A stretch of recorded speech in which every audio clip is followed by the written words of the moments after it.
Okay.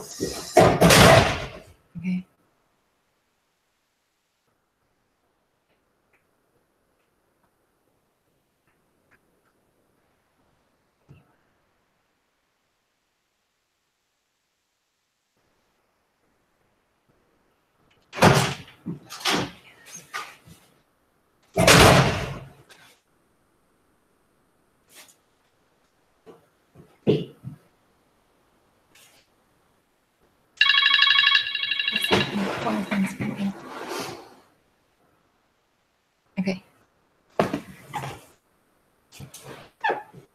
Where's my? Okay. Right there. Okay. So say something. Yeah, go back to this thing though. Are we ready? You're broadcasting. The screen isn't going on. Okay. And you're in. All right.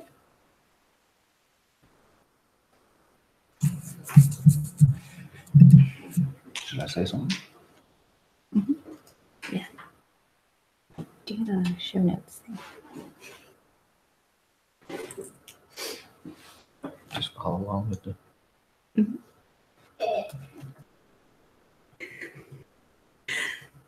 Okay.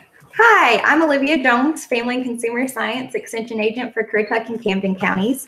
And I'm so glad you could join us for Eating for Your Fitness Goals. This is our first live broadcast, so hopefully everything is working great. Let us know if anything isn't working. We'll try to fix it as we go along.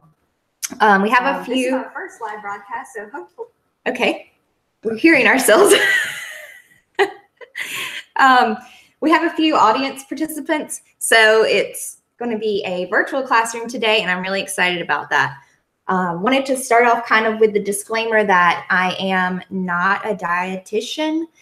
I'm just giving you some advice that everybody can follow. If you have specific nutrition recommendations, you might want to talk to a dietitian or a physician. So, you might want to go that avenue. I'm just going to give you some simple guidelines to follow and hopefully help your food work for you. So today, what we're going to talk about, I don't know, is something happening? No, nothing's happening anywhere.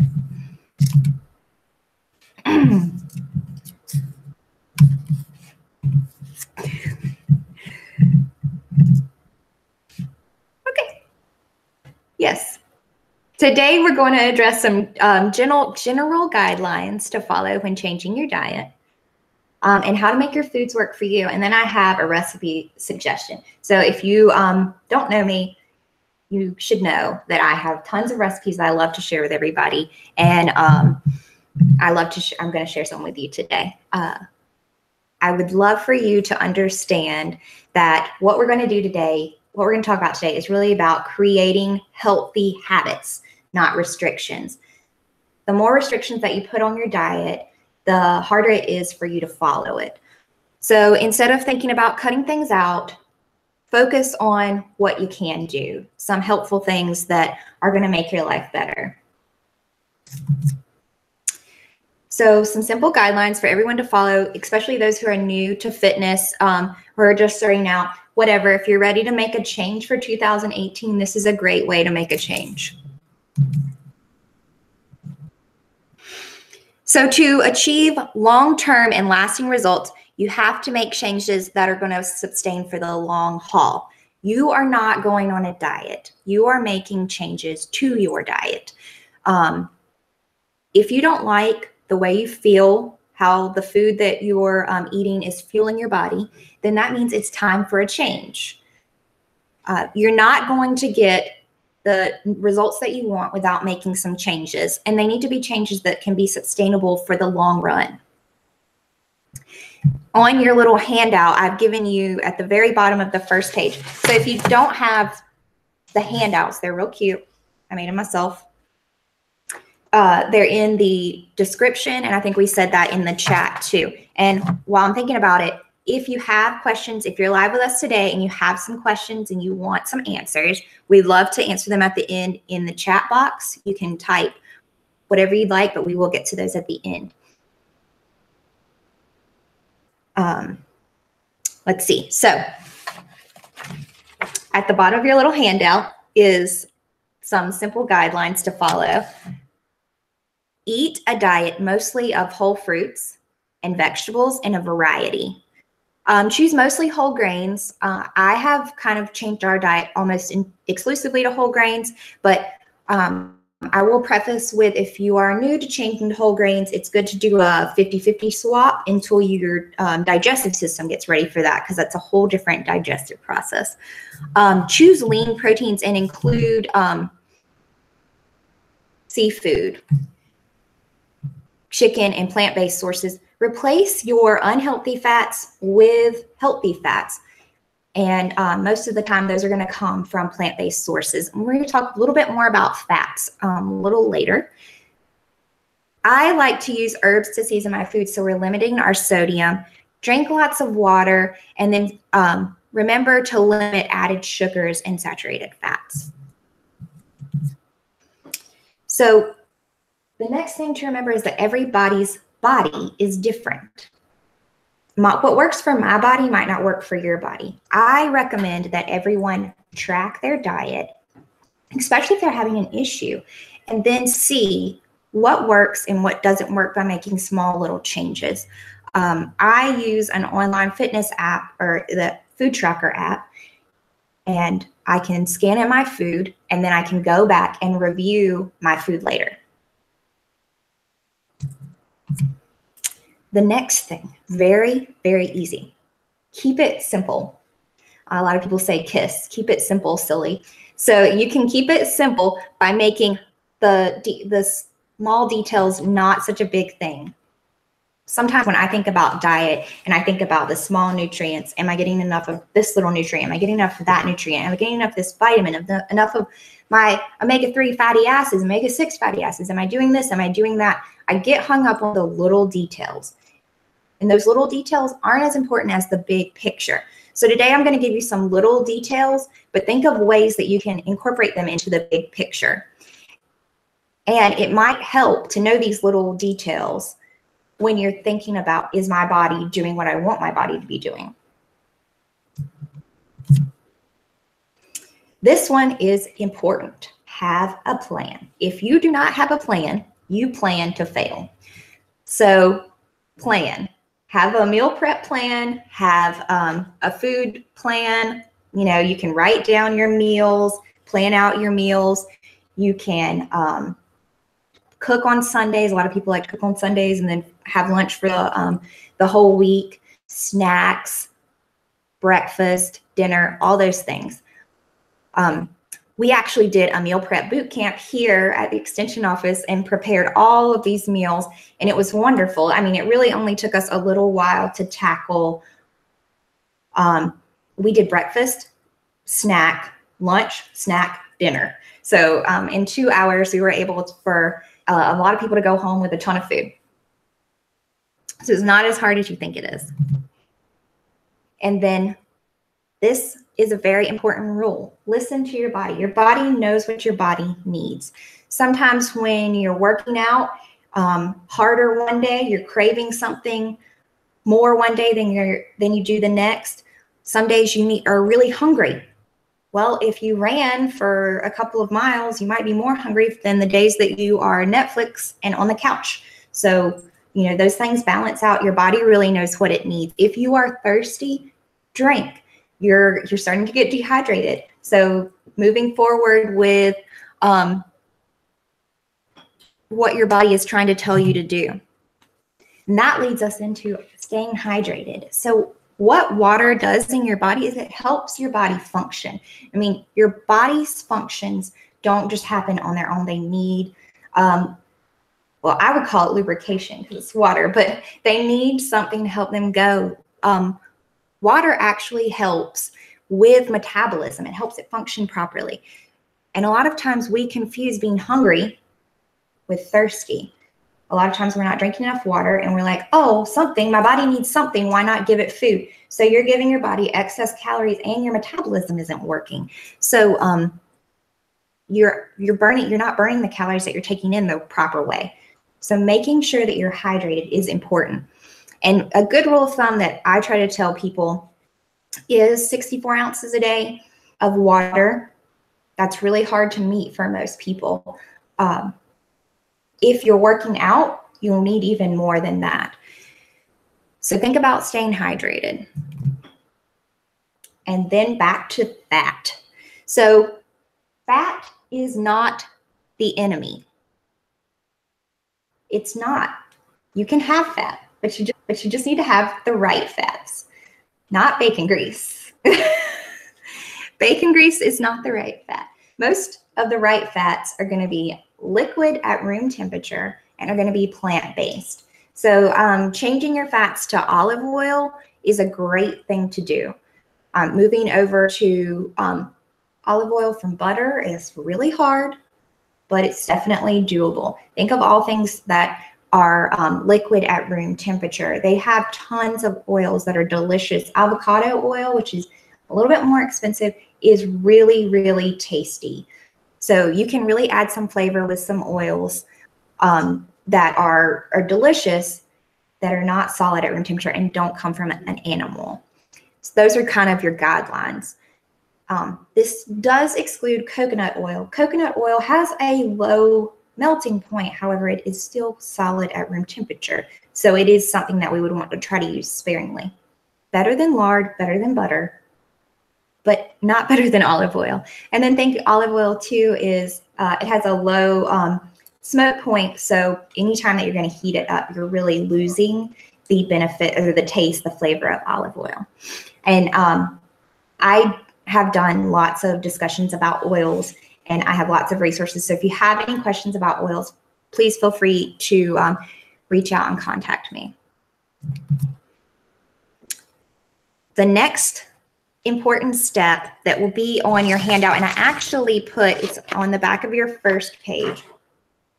I actually put a place where you can write down your goals. So is to know your goals. So if you know what you're trying to reach, you can actually get there. And a great way to know what you're trying to reach is to set a SMART goal. And a SMART is an acronym standing for specific, measurable, attainable, realistic, and timely. So with those 5 things in mind, when you write a goal, write something that's like, how many pounds are you aiming to lose? What are you trying to do at the gym? How far are you trying to run? Measurable. They need to be very measurable. Like, okay, so I'm trying to run this is my specific goal. I am trying to run a half marathon in under 2 hours. Okay, so I know exactly how far I have to run in how much time. And I believe it's attainable because I have run a half marathon in 2 hours and 15 minutes. It's very realistic, and it's timely because I've signed up for a race, so I know when there's going to be an end. If you say I want to lose weight, you don't have that measurable, you don't have something very specific. You want to lose 10 pounds by June, or I want to lose 2 dress sizes by June. Another great way is to take that one big goal and break it up into little tasks. It's hard to reach one goal, one huge overarching goal, if you don't have some tasks to get you there. My favorite things are to say, okay, I'm going to add fruits and vegetables to my diet. I'm going to cut out 500 calories a week, or I'm going to start journaling my food and making better choices. So those are hard to measure tasks, but they are tasks that can help you achieve your goals. So you can actually write your goal right here in your little cool handout. Then you're not going to reach that goal if you don't know your why. So know your why. Understand what is behind your goal. Write it down. Now, close your eyes and think even deeper, because there's something down there, way deep down there, that is driving this goal. Maybe it's that you don't feel good. Like, you think it's about vanity. You think it's about what you see in the mirror and how other people see you. But maybe that extra 10 pounds or that extra 15 pounds is actually weighing you down. Maybe it's actually hurting your joints. Maybe it's actually making you tired and upset. There are probably a lot of emotions and stuff behind that. Just reach way down inside and see what that real driving force is. If you don't have that motivation behind it, it's really going to be hard to achieve your goal. Just get something real, something very real that you know is your goal, or that you know is your motivation to achieve that goal. So now, what if your goal is to lose some weight? That's a lot of people's goals. Weight loss is definitely a New Year's resolution that most people tell me that they have, and that's perfect. Weight loss is great. Make sure that your goal is measurable, it's specific, it's attainable, it's realistic, and it's timely. Make sure it's a smart one. But what you need to be concerned with in your diet is really calories. And it is really this simple. If you consume more calories than your body burns, you are going to gain weight. If you consume less calories than your body burns, you are going to lose weight. I mean, really, it's that simple. You will actually lose weight consuming less calories. Now, you will not know how many calories you are consuming if you do not write it down, if you do not track it. You will have no idea, and you won't know where to make your cuts.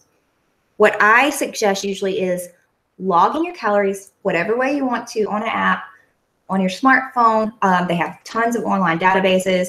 I included one in your handout. It's the Super Tracker from the USDA.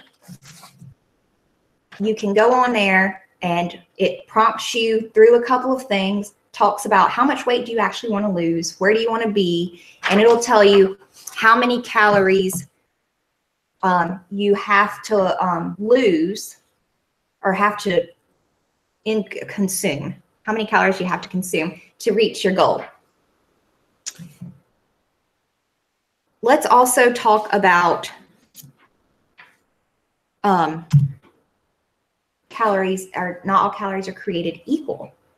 So this is really important because when you're cutting calories, if you cut out the wrong calories, you're really selling yourself short. You want to make sure that the calories that you decide to consume are calories that are really beneficial to your body. You want to have calories that are nutrient dense. Let's cut out things like soda rather than vegetables or bread. Let's cut out things that are mostly refined sugars, mostly saturated fats, those type of calories. Let's get some dark leafy greens, some vegetables, a variety of color in our diets. That's where you're going to get a lot of nutrients. You're going to be able to actually eat a lot of food without getting all the calories. When you go into processed foods, added sugars, in things that are refined, you're really getting things that are a lot of calories and then not a lot of nutrients. So those will be what I like to call empty calories. I think soda is the main one. If you can cut out your sodas, you're really going to cut out a lot of calories. So if you think about cutting out about 500 calories a day, that's quite a bit of calories. But if you cut out 500 calories a day, every day for a full week, you will be able to, at the end of that week, almost lose a pound. So keep that in mind when you're thinking of your goals. Maybe it is that you cut 500 calories a day, especially if you're eating a large amount of calories.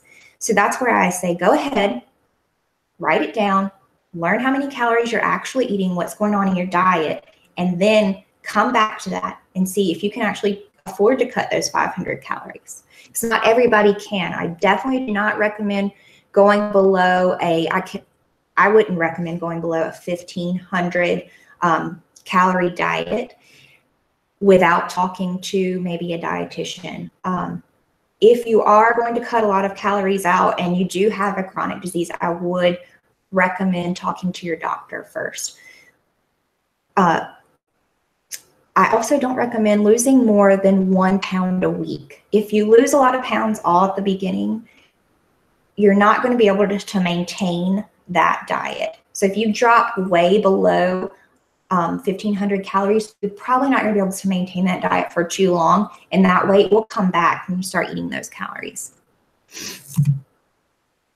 So next is your concern to gain lean muscle. This is always one of my goals, is to gain lean muscle.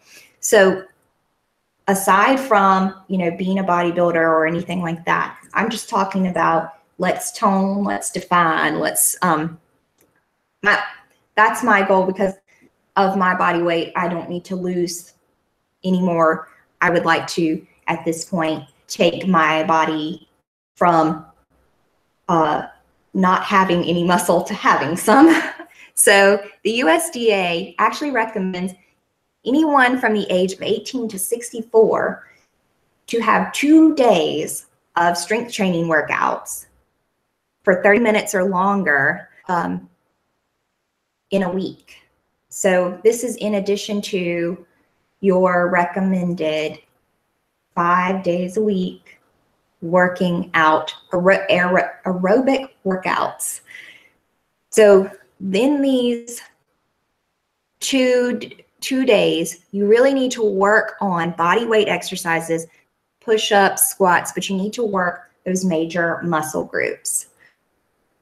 You can actually look at the dietary guidelines. I have a printed copy here online. I can put those in about nutrition. This is what they come up with every year to tell us how to eat.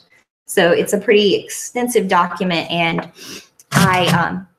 my job as an extension agent is to tell you in very small terms and in very easy things to follow how to get there. So one way to get there is to make sure that you are doing some type of strength training exercise. And that does not mean lifting weights. That does not mean bulking up. It can definitely just be body weight exercises. Just want to make sure that I've got. Also, I wanted to mention before you begin any workout program, and especially if you are an older adult, talk to your doctor. You may benefit from consulting a personal trainer, especially if you're a member of a gym that would allow you to do that at a low cost, or a dietitian if you have more specific needs. So if the name of the game is gaining muscle, then protein is what we're looking at. What you're doing when you're working out is when you're lifting, when you're doing strength training, when you're stretching, you are making small tears in your muscle. So what protein does is it helps rebuild those small tears. So you do need a sufficient amount of protein in your diet to make sure that you are rebuilding the damage that you're making to those muscles and that connective tissue so that you're ready for your next workout.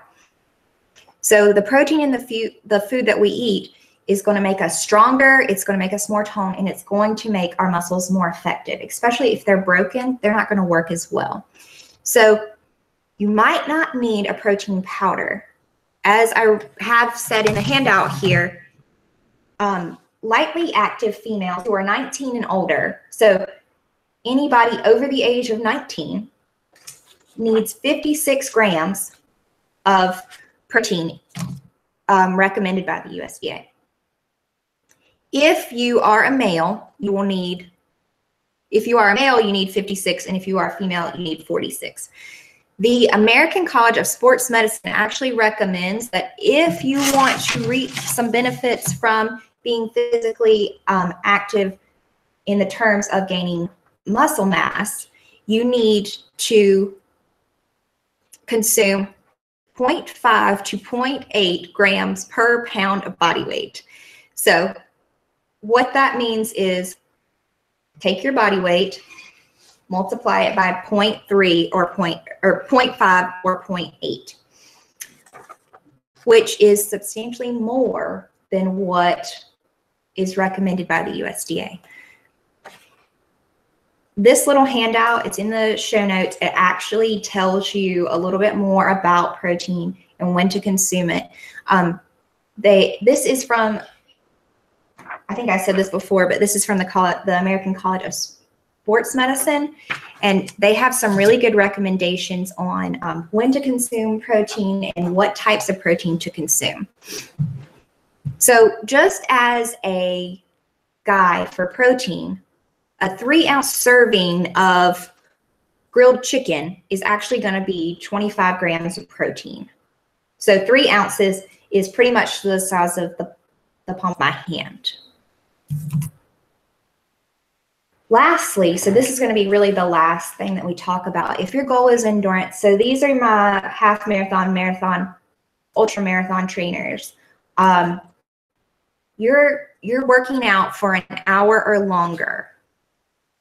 If you work out for an hour or longer, the National Academy of Sports Medicine suggests that endurance athletes who do this type of workout actually expend 40% more energy, so that they need to have 40% more energy than sedentary people.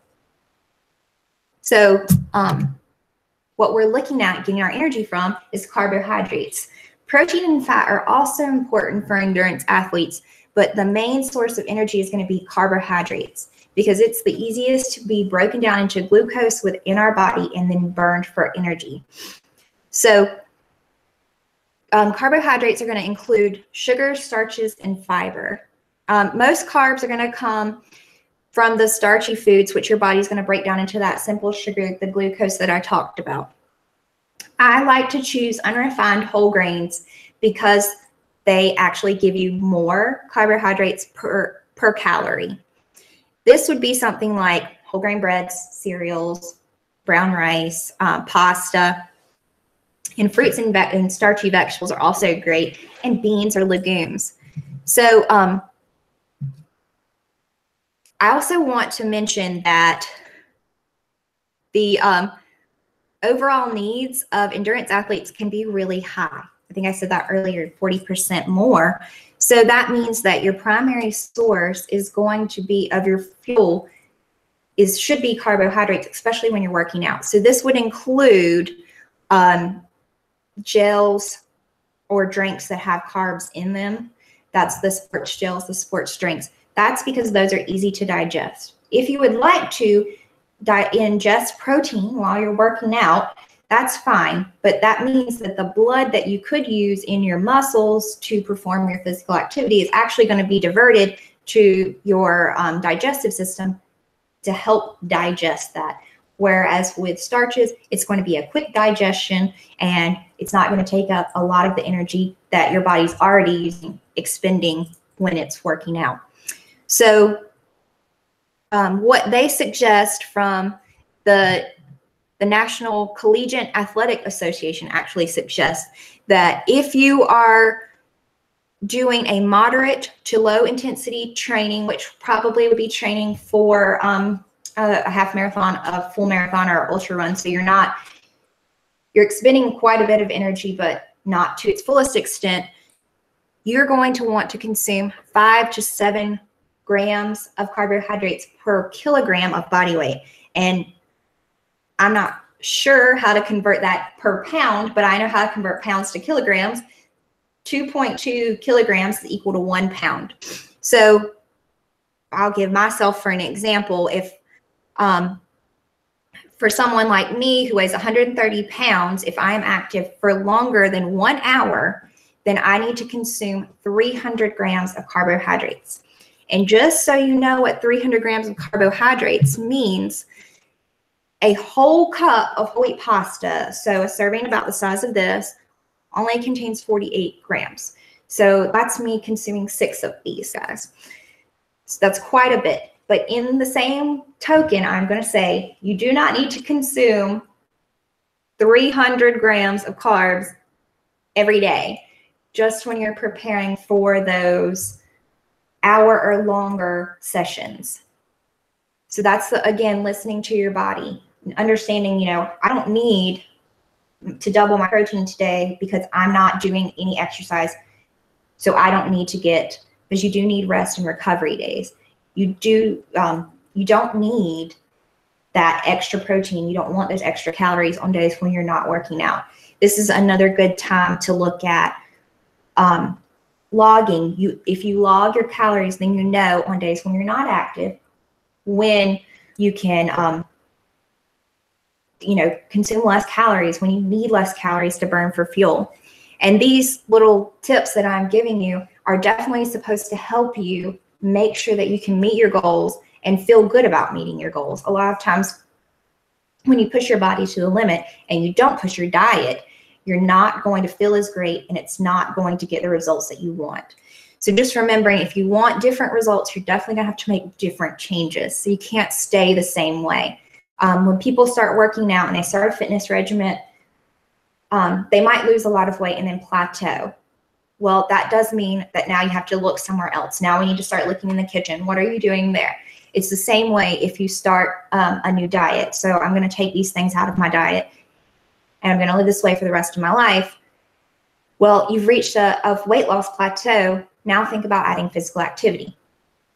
So in the same token, what we're saying here is, if you started kind of wanting to gain muscle, you're doing okay there, but you're ready to take it to the next level, then these are the little nutrients that you want to look at to add to your diet, or maybe zoom in on. So today we have learned that you are making a lifestyle change. You are not making you're not going on a diet. This is not for a little while. This is going to be for your whole life. You want to track your diet and make changes as needed. You would like to keep your, you would like to eat whole foods. Keep it simple. Have a plan. Listen to your body. Stay hydrated.